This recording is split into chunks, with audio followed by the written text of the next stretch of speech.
Let's buy a car. Let's try to make $1 million with it because they're just worth so much money. Let's just do that. Yeah, sure thing. Buy a car and lose our ass. More like it.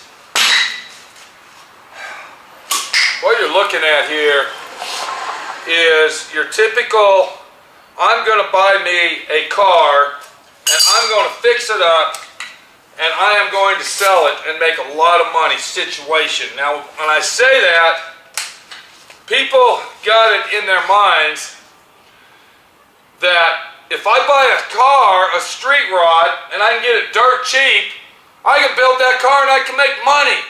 I can make hundreds and thousands of dollars on it. Well, let me tell you how it is. What you're looking at here, this is a fiberglass kit car, and I'm going to tell you the little story on it here in a second. Let me get this snugged up. Okay. And I'm going to tell you what the real deal is on this, because it's not what you think. Welcome to D.I.Y. Automotive School with my friend Pete and Minnie, the body shop girl. It's everything you need to know about cars and more.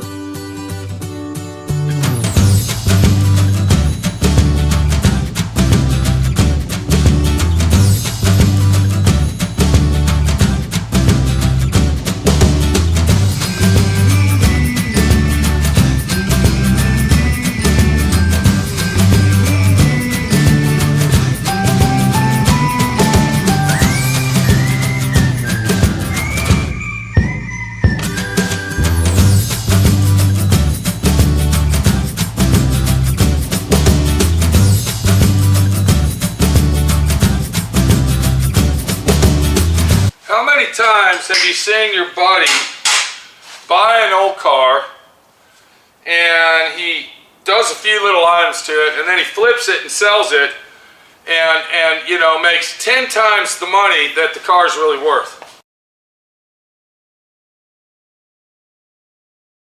Well, we got the nitpick pack out here acting like they're somebody. They're back on the Roadrunner action.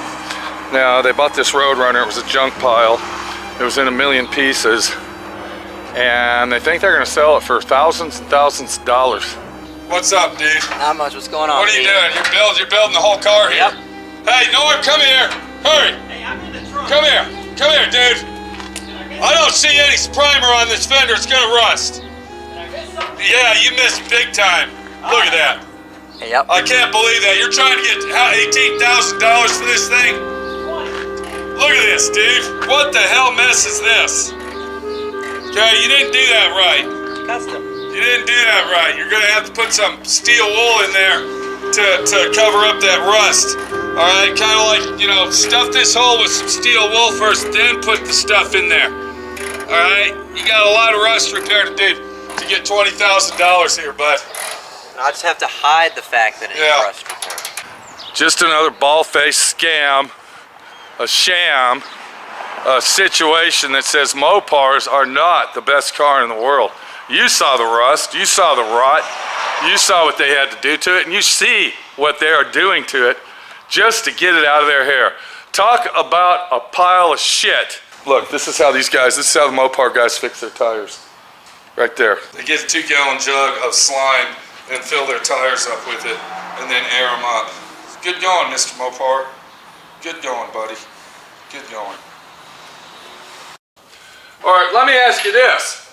How many times have you watched reality TV and you see these guys buy these cars and they're going to go ahead and fix it up and make hundreds and thousands of dollars doing it? How many times have you done that?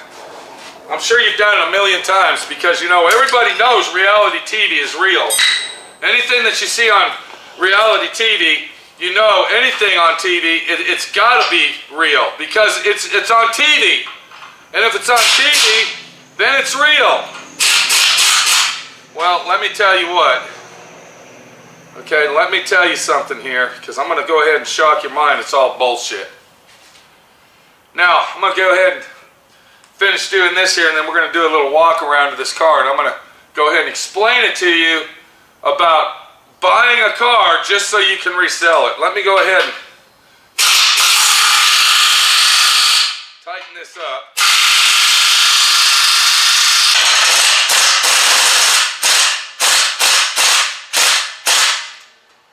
What the real deal is me and Nitpick Norm ran across this guy. This guy calls me up and he says, "Hey, my friend Pete, how y'all doing?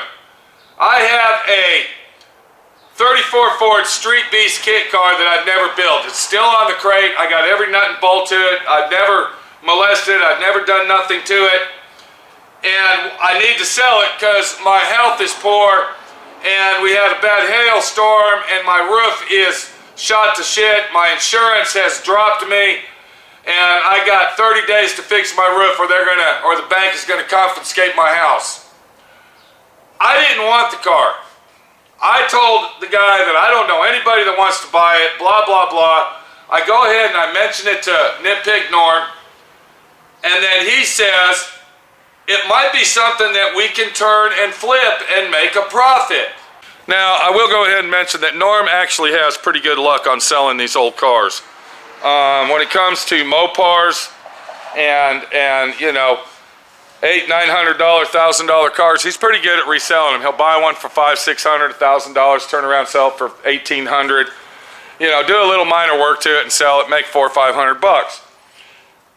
But my friend Pete is pretty much the guru on these kit cars, and when I say these kit cars, I'm talking about actually building them from scratch. What you're looking at here is this is a square tubular frame that goes to a kit car called a Street Beast. Now, Street Beast went out of business approximately, I don't know, 7 years ago, possibly 7 years ago. And at that time, 80% of the fiberglass kit car manufacturers also filed bankruptcy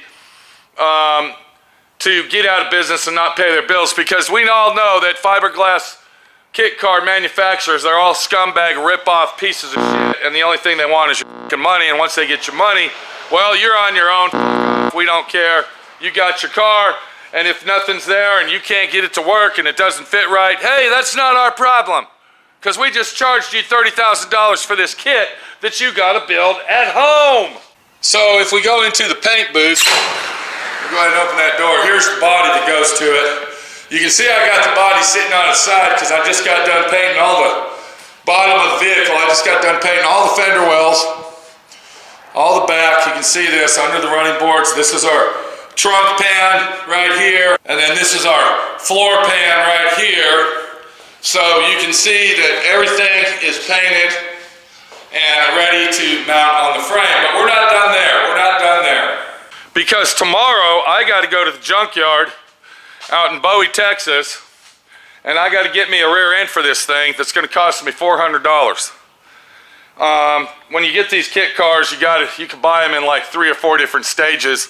One of the stages is you get the frame and the kit, or you can buy it with the front suspension, rear suspension, or you can buy it with a motor and trans. So they got all kinds of different angles on the things, but this car was actually purchased from the guy. Can I go ahead and finish the story about the guy? Can I do that? When we were over there at his house, the guy was literally, and you can ask Nitpick Norm about this, literally spitting up blood when he was coughing. He was literally spitting it up, and we kind of felt sorry for him. So he told us that they were going to take his house and he needed a roof. Well, Nitpick Norm, the contractor guy, he got a hold of a couple roofing companies, and then he found out how much it was going to cost. He called the guy up and we told him, "Look, dude, this is how much it's going to cost to have your roof done. If you want to go ahead and swap out, I'll pay the roofers to do your roof. You give us the complete kit car." So we got both excited about it, thinking, well, we're going to get this car. We'll go ahead and put it on the internet, maybe do some work to it like I'm doing now, which I don't want to do. And, you know, we'll get it where we might be able to sell it and make a couple $1,000. Well, let me tell you how it is. We got the car, and we have had this thing on the internet in a million pieces like you're looking at, with the Chevy front end on it, which was all rotted and rusted and junky. It had that Chevy rear end in it, which didn't even belong in this car. I don't know how he got it to hook up. But anyway, one thing led into another. We get the thing, we bring it over to my shop, we put it on the internet, and it's on there for almost 2 years. We get 3 or 4 people that want to buy it. They don't want to buy it for the price that we're advertising. They want to lowball us, cheaper than what Norm paid for the roof for this guy's house. And now it's come to the point after 2 years, the only way we're going to get rid of this thing is if my friend Pete makes a body on roller. Now what a body on roller is I will have to put all the suspension on it. Norm went ahead and bought this front suspension package. We got rid of that junky ass crap that he had. I went ahead and got a rear end for it. I'm going to buy all the paint supplies. I'm going to do all the work to it. I'm doing all the labor to it. Welding supplies, fiberglass supplies. I'm going to hang the doors. I'm going to put the deck lid on it, the trunk lid. I'm going to put the trunk lid on. I'm going to put all the front end parts on it. And we're going to go ahead and paint this black tomorrow if I can get this bolted together and get the rear end in.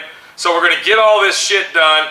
And then once that's done, then we will advertise it. And hopefully I will get some money for doing all this hard manual labor. And Norm will get his money back for what he's got invested in it. Because that is what we're after now. We're just after the minimal, get this thing off the property, take it down the road, and have a good day. When this kit originally sold, when the original owner of this kit bought this kit, and doesn't have no suspension, nothing, just the body, the frame, and everything it comes with, he paid $15,750. So I'm hoping, with the way the market is today, it's so saturated with these kind of cars, and the prices have gone so far down below, I'm hoping that we might be able to get $13,500 for it. So anyway, this is just a little angle of saying, if you're trying to buy a car, especially something like this, and you think you're going to make money on it, think twice. You aren't going to make nothing on this car. Buying old classic cars and trying to sell them is gone. It's history.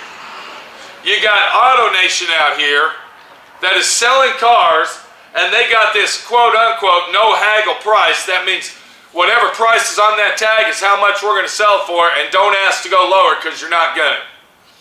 You got brand new manufacturers out there. You got dealerships that will sell a car to a homeless person. They don't give a shit what your credit is. They don't care how much money you have down. If you know how to write your name, sign that bottom line and drive this thing out of here. That's how desperate they are to sell these cars. We are living in an age that people do not want this stuff. We're living in a throwaway world. People that collect stuff, it's gone. It's history. I have tons and tons of stuff from when my kids were little small kids all the way up to growing up, and I kept all that stuff for them for memorabilia. And you know what they told me? I don't want nothing. I don't want that. Throw it in the trash. I don't give a shit. Because people don't have that kind of mentality. They don't think that way anymore. And they don't have the cherishable, I want to collect this, and oh my God, look at that anymore. Buying something like this, just so you can resell it and make money, is a total waste of time. The front end on this costs $1,200, free shipping. I'm going to have $400 bucks in the rear end. We've already got $180 in paint supplies in that box right there. I got to buy nuts and bolts. I got to buy fiberglass materials. I got to buy welding supplies. I got extensive labor behind this car before it's even ready to sell as a body on roller. Our buddy Norm, he tells me we ought to put a motor and transmission in it. Are you joking me? Now the hand is going to do the talking, because that is absurd. It's ridiculous. It's stupid to spend that kind of money when you're trying to sell a body on roller. the more money you put into this, the less money you're gonna make. I'm restoring a car for a guy. This is a 1976 Vega we're looking at. And for him, for the money that he's putting in this thing and all the labor that he has ahead of himself to actually finish it out is gonna be ridiculous. He could have bought 10 of these cars, 10 of them. But he has a sentimental value with this car, and that's what he's gonna do. He's not giving up, all right? But the thing is, if he ever goes to sell this car, he will lose his ass. One of the very few cars that are left that are even worth money or even worth restoring is the car that we are zooming in on way, way, way out there in the back. And that is that Chevrolet Chevelle right there. That is one of the very, very few cars that you can actually buy and do a, what can we say, semi-mild restoration to it and still come out winning. Cars are nothing more than a throwaway item, and that's all they are these days. That is it, plain and simple. So if you're thinking about buying that special car that you just found on Craigslist and you think you're gonna flip it and turn it around, I'm gonna go ahead and tell you my opinion. Stop watching reality TV because it's not real.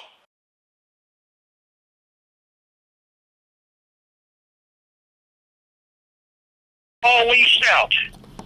And Are you the owner of the place? Are you the owner of the place? I do, yes. Okay, well, I'm trying to talk to you about buying some cars. I'm sorry, I can't understand you. Say again? I said I'm trying to talk to you about buying some cars, buddy. You can't see them over the phone. You're going to have to come out here and take a look. I'm looking at the pictures on here that somebody took, buddy. Yep. If I drive out there, I got to come all the way from Oklahoma City. I need to make a deal over the phone. Well, I'm not going to cut the price down like that, so... So you're telling me somebody that's offering you cash money, you just don't want to accept it? No, not when they offer that kind of money, no. I'll tell you what I'll do. I'll give you $400. I'm driving all the way. Listen to my side. I don't want anybody... Well, who's arguing? Listen to my side of the story just for a minute, please, sir. I'm driving all the way from Oklahoma City with a trailer, coming all the way out to Lubbock on a note of a situation that says I need that car. I'm offering you to give you your money to you and take the car. I'm not going to wholesale with as many people looking at them. I just don't have to. And, but why, if you're wholesaling them and they're selling if they're selling like Easter eggs from the bunny rabbit, why you got Craigslist ads going all over the place? Well, I don't want to hurt anybody's feelings. I wouldn't want you giving more than what you're happy with, so... but you're telling me... I wouldn't make the trip. I'd just, find something else. But I'm telling you, sir, I'm trying to offer you some money for it. You just ain't going to sell it to me. Yeah, but you're about half the price or less. Well, let's be reasonable here, buddy. You can't even restore the car. It's only good for a parts car. Well, that's your opinion. That's not... You're telling me that the old four-door Dodge that's rotted and rusted away and everything's crushed and bent and all the glass is broken out, a four-door 58 Dodge is going to be worth restoring? You're saying that? Well, I think it is, yeah. It's got, what has it got in it? A Chrysler Poly V8 engine? I don't know what all this is. I can't remember all of this. That's what I'm trying to say. What's your name, buddy? Let's just get the whole thing and you find something somewhere else, okay? Okay, what about the Buick Riviera? I saw, hello. Okay. You will not make a profit unless you just happen to have that specialty car like the Chevelle or possibly a Dodge Charger or maybe a Pontiac GTO. That's it. This is Pete, my friend Pete, your friend Pete. I gotta go. Trying to give you some advice to save your ass from losing money and being a loser in the situation of I want to buy a muscle car street rod and make a fortune on it. It's not gonna happen, buddy.